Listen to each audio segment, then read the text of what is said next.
Hello everyone and welcome back to another video from Apps Academy. In this video, I'm going to show you how to clear your search history on Craigslist. So let's get started right away. First of all, open up the Craigslist application on your device and you will be taken into the search page by default.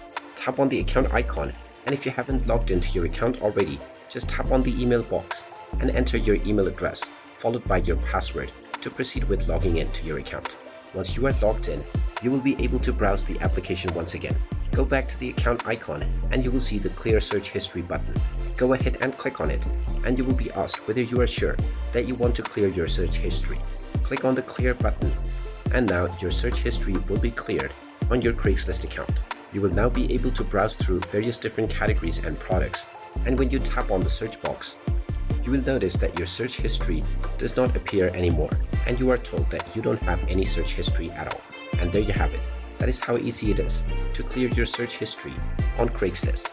If you find this video helpful, make sure you hit that like button and subscribe to our channel if you haven't done so already. Also ring that notification bell to never miss another update from us. Thank you for watching and I will see you again in the next video.